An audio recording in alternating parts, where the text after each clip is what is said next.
Tafsir Surat Al-Fatihah ayat pertama. Bismillahirrahmanirrahim, yang artinya, dengan nama Allah yang Maha Pengasih, Maha Penyayang. Tafsir Ibn Katsir. Para sahabat memulai bacaan kitabullah dengan basmalah. Dan para ulama sepakat bahwa basmalah merupakan salah satu ayat dari surat An-Naml. Kemudian mereka berselisih pendapat apakah basmalah merupakan ayat tersendiri pada permulaan tiap-tiap surat, ataukah hanya ditulis pada tiap-tiap permulaan surat saja. Atau apakah basmalah merupakan sebagian dari satu ayat pada tiap-tiap surat. Atau memang demikian dalam surat Al-Fatihah, tidak pada yang lainnya. Ataukah basmalah sengaja ditulis untuk memisahkan antara satu surat dengan yang lainnya, sedangkan ia sendiri bukan merupakan suatu ayat. Mengenai masalah ini banyak pendapat yang dikatakan oleh ulama, baik salaf maupun halaf. Pembahasannya secara panjang lebar bukan diterangkan dalam kitab ini. Di dalam kitab Sunan Abu Daud dengan sanad yang sahih. Dari Ibnu Abbas radhiyallahu anhu disebutkan bahwa Rasulullah shallallahu alaihi wasallam dahulu belum mengetahui pemisah di antara surat-surat sebelum diturunkan kepadanya. Bismillahirrahmanirrahim, dengan nama Allah yang Maha Pemurah lagi Maha Penyayang. Hadis ini diketengahkan pula oleh Imam Hakim, yaitu Abu Abdullah An-Naisaburi, di dalam kitab Mustadraknya. Dia meriwayatkannya secara mursal dari Said Ibnu Jubair. Di dalam kitab Sahih Ibnu Huzaimah disebutkan dari Ummu Salamah radhiyallahu anhu, bahwa Rasulullah shallallahu alaihi wasallam membaca basmalah pada permulaan surat Al-Fatihah dalam salatnya, dan beliau menganggapnya sebagai salah satu ayatnya. Tetapi hadis yang melalui riwayat Umar Ibnu Harun Balhi, dari Ibnu Juraij, dari Ibnu Abu Mulaikah, dari Ummu Salamah ini di dalam sanadnya terkandung kelemahan. Imam Daruqutni ikut meriwayatkannya melalui Abu Hurairah secara marfu. Hal semisal diriwayatkan dari Ali dan Ibnu Abbas serta selain keduanya. Di antara orang-orang yang mengatakan bahwa basmalah merupakan salah satu ayat dari tiap surat kecuali surat Bara'ah, surat At-Taubah, adalah Ibnu Abbas, Ibnu Umar, Ibnu Zubair, dan Abu Hurairah, sedangkan dari kalangan tabi'in ialah Atta, Taus, Said Ibnu Jubair, dan Mahul Az-Zuhri. Pendapat inilah yang dipegang oleh Abdullah Ibnu Mubarak, Imam Syafi'i, dan Imam Ahmad Ibnu Hambal dalam salah satu riwayat yang bersumber darinya, dan Ishaq Ibnu Rahawai serta Abu Ubaid Al-Qasim Ibnu Salam. Imam Malik dan Imam Abu Hanifah serta murid-muridnya mengatakan bahwa basmalah bukan merupakan salah satu ayat dari surat Al-Fatihah, bukan pula bagian dari surat-surat lainnya. Imam Syafi'i dalam salah satu pendapat yang dikemukakan oleh sebagian jalur mazhabnya menyatakan bahwa basmalah merupakan salah satu ayat dari Al-Fatihah, tetapi bukan merupakan bagian dari surat lainnya. Diriwayatkan pula dari Imam Syafi'i bahwa basmalah adalah bagian dari satu ayat yang ada dalam permulaan tiap surat. Akan tetapi, kedua pendapat tersebut garib aneh. Daud mengatakan bahwa basmalah merupakan ayat tersendiri dalam permulaan tiap surat, dan bukan merupakan bagian darinya. Pendapat ini merupakan salah satu riwayat dari Imam Ahmad Ibnu Hambal. Diriwayatkan pula oleh Abu Bakar Ar-Razi, dari Abul Hasan Al-Karhi, yang keduanya merupakan pentolan murid-murid Imam Abu Hanifah. Demikianlah pendapat-pendapat yang berkaitan dengan kedudukan basmalah sebagai salah satu ayat dari Al-Fatihah atau tidaknya. Masalah pengerasan bacaan basmalah sesungguhnya merupakan cabang dari masalah di atas. Dengan kata lain, barang siapa berpendapat bahwa basmalah bukan merupakan suatu ayat dari Al-Fatihah, dia tidak mengeraskan bacaannya. Demikian pula halnya bagi orang yang sejak awalnya berpendapat bahwa basmalah merupakan ayat tersendiri. Orang yang mengatakan bahwa basmalah merupakan suatu ayat dari permulaan setiap surat, berselisih pendapat mengenai pengerasan bacaannya. Mazhab Syafi'i mengatakan bahwa bacaan basmalah dikeraskan bersama surat Al-Fatihah, dan dikeraskan pula bersama surat lainnya. Pendapat ini bersumber dari berbagai kalangan ulama dari kalangan para sahabat para tabi'in, dan para imam kaum muslim, baik yang salaf maupun halaf. Dari kalangan sahabat yang mengeraskan bacaan basmalah ialah Abu Hurairah, Ibnu Umar, Ibnu Abbas, dan Muawiyah. Bacaan keras basmalah ini diriwayatkan oleh Ibnu Abdul Bar dan Imam Baihaqi, dari Umar dan Ali. Apa yang dinukil oleh Al-Hatib dari 4 orang khalifah, yaitu Abu Bakar, Umar, Utsman, dan Ali, merupakan pendapat yang garib.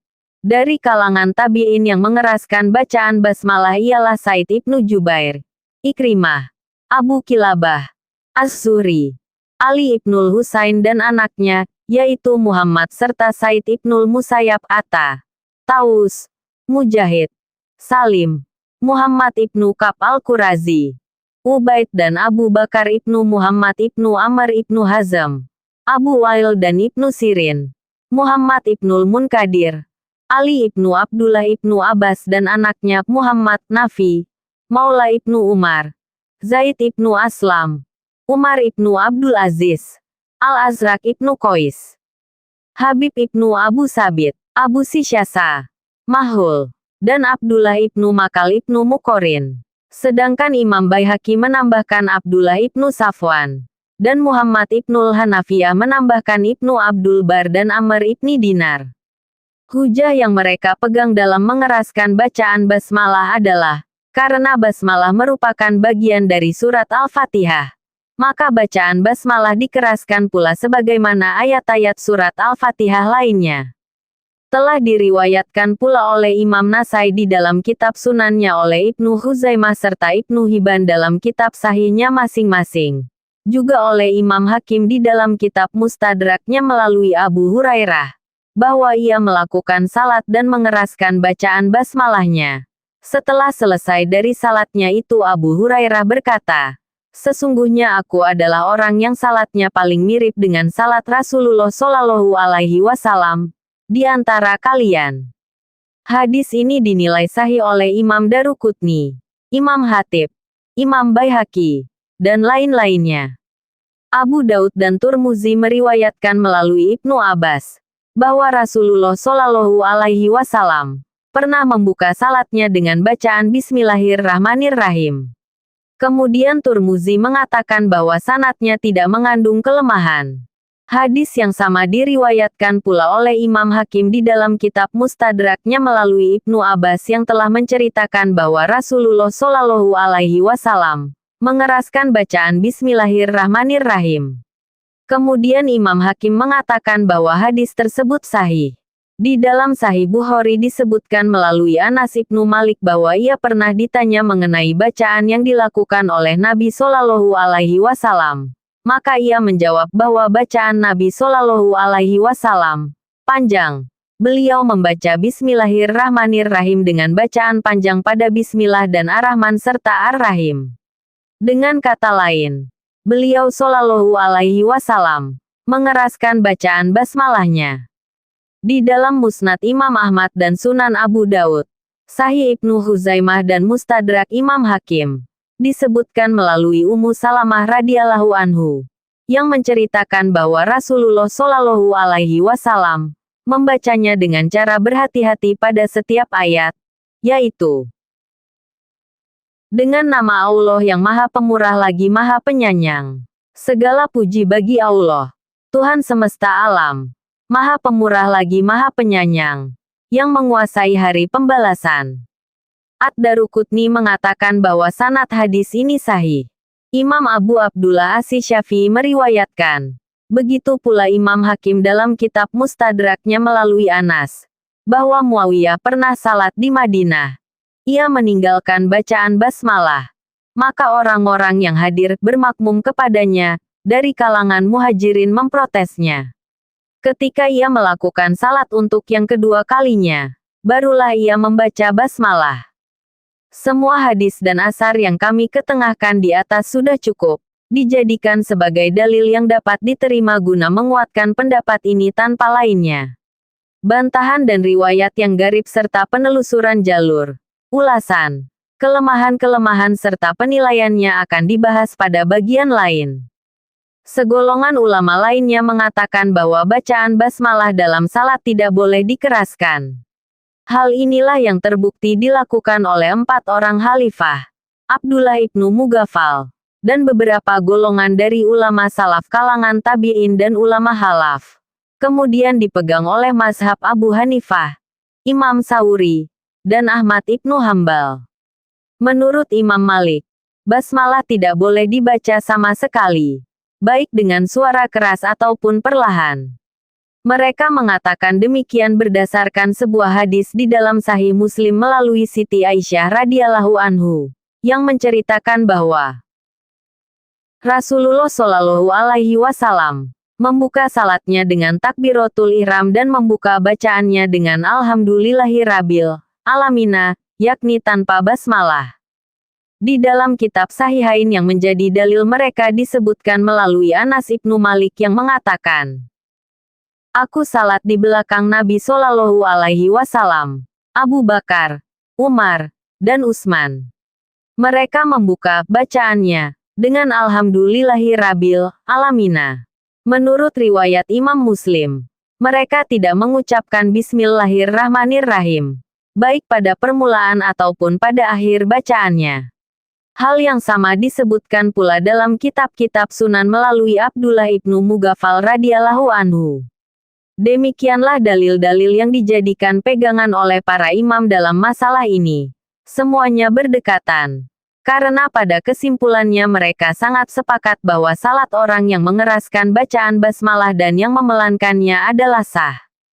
Indonesian Tafsir Jalalain, dengan nama Allah yang Maha Pemurah lagi Maha Penyayang. Indonesian Tafsir Kemenakri. 1. Surah Al-Fatihah dimulai dengan basmalah. Ada beberapa pendapat ulama berkenaan dengan basmalah yang terdapat pada permulaan surah Al-Fatihah. Di antara pendapat-pendapat itu, yang termasyhur ialah 1. Basmalah adalah ayat tersendiri. Diturunkan Allah untuk jadi kepala masing-masing surah, dan pembatas antara satu surah dengan surah yang lain.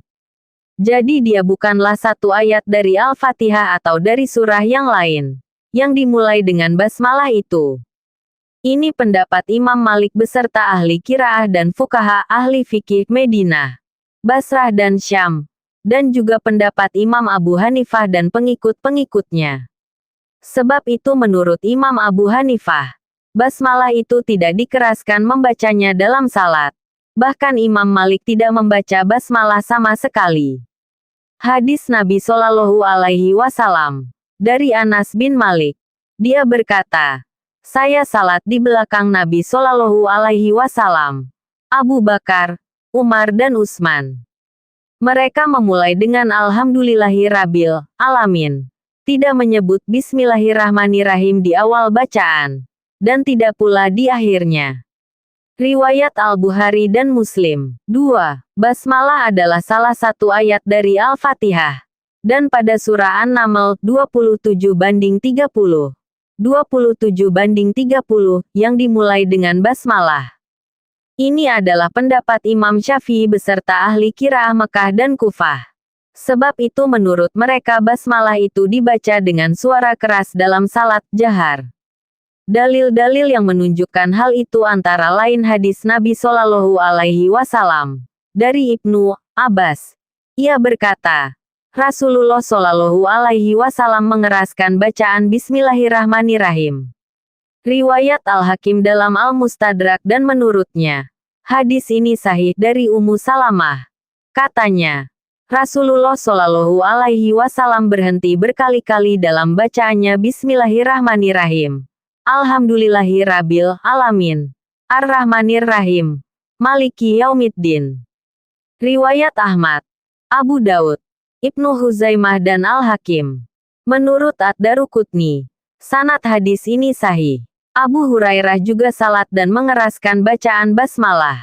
Setelah selesai salat, dia berkata, "Saya ini adalah orang yang salatnya paling mirip dengan Rasulullah." Muawiyah juga pernah salat di Madinah tanpa mengeraskan suara basmalah. Ia diprotes oleh para sahabat lain yang hadir di situ. Akhirnya pada salat berikutnya Muawiyah mengeraskan bacaan basmalah. Kalau kita perhatikan bahwa sahabat-sahabat Rasulullah Shallallahu Alaihi Wasallam telah sependapat menuliskan basmalah pada permulaan surah dari surah Al-Quran. Kecuali surah At-Taubah karena memang dari semula turunnya tidak dimulai dengan basmalah, dan bahwa Rasulullah Shallallahu Alaihi Wasallam melarang menuliskan sesuatu yang bukan Al-Quran agar tidak bercampur aduk dengan Al-Quran. Sehingga mereka tidak menuliskan Amin pada akhir surah Al-Fatihah. Maka basmalah itu adalah salah satu ayat dari Al-Quran. Dengan kata lain, bahwa basmalah yang terdapat di dalam Al-Quran adalah ayat-ayat Al-Quran. Lepas dari pendapat apakah satu ayat dari Al-Fatihah atau dari surah lain, yang dimulai dengan basmalah atau tidak. Sebagaimana disebutkan di atas bahwa surah Al-Fatihah itu terdiri dari 7 ayat. Mereka yang berpendapat bahwa basmalah itu tidak termasuk satu ayat dari Al-Fatihah, memandang, adalah salah satu ayat. Dengan demikian ayat-ayat Al-Fatihah itu tetap 7. Dengan nama Allah, maksudnya, dengan nama Allah saya baca atau saya mulai. Seakan-akan Nabi berkata, saya baca surah ini dengan menyebut nama Allah, bukan dengan menyebut nama saya sendiri. Sebab ia wahyu dari Tuhan, bukan dari saya sendiri. Maka basmalah di sini mengandung arti bahwa Al-Quran itu wahyu dari Allah, bukan karangan Muhammad Shallallahu Alaihi Wasallam dan Muhammad itu hanyalah seorang pesuruh Allah yang dapat perintah menyampaikan Al-Quran kepada manusia. Makna kata Allah adalah nama bagi zat yang ada dengan sendirinya, wajibul wujud. Kata Allah hanya dipakai oleh bangsa Arab kepada Tuhan yang sebenarnya, yang berhak disembah, yang mempunyai sifat-sifat kesempurnaan. Mereka tidak memakai kata itu untuk Tuhan-Tuhan atau dewa-dewa mereka yang lain. Hikmah membaca basmalah seorang yang selalu membaca basmalah sebelum melakukan pekerjaan yang penting. Berarti ia selalu mengingat Allah pada setiap pekerjaannya. Dengan demikian ia akan melakukan pekerjaan tersebut dengan selalu memperhatikan norma-norma Allah dan tidak merugikan orang lain. Dampaknya, pekerjaan yang dilakukannya akan berbuah sebagai amalan ukhrawi. Seorang muslim diperintahkan membaca basmalah pada waktu mengerjakan sesuatu yang baik.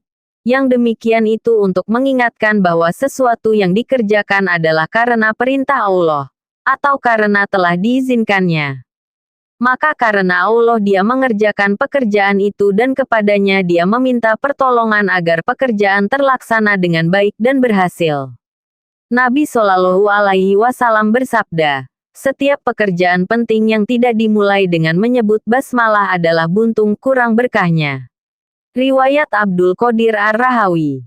Orang Arab sebelum datang Islam mengerjakan sesuatu dengan menyebut Al-Lata dan Al-Uzza, nama-nama berhala mereka. Sebab itu, Allah mengajarkan kepada penganut-penganut agama Islam yang telah mengesahkannya, agar mereka mengerjakan sesuatu dengan menyebut nama Allah. Indonesian, Muhtasar Indonesian, Malay. Dengan menyebut nama Allah aku mulai membaca Al-Qur'an petik terbalikan ini. Aku memohon pertolongan Allah Subhanahu wa Ta'ala dan berharap keberkahan dengan menyebut namanya. Lafal basmalah mengandung 3 nama Allah yang sangat baik, yaitu 1. Allah, zat yang berhak disembah, dan nama ini merupakan nama khusus hanya berlaku bagi Allah Ta'ala, sehingga siapapun tidak diperkenankan menyandang nama tersebut selain Dia Subhanahu. 2. Ar-Rahman, pemilik rahmat yang luas, Dia zat yang maha pengasih.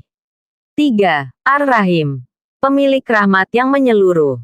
Dia merahmati siapapun yang dikehendakinya dari makhluknya, dan di antaranya hamba-hambanya yang beriman.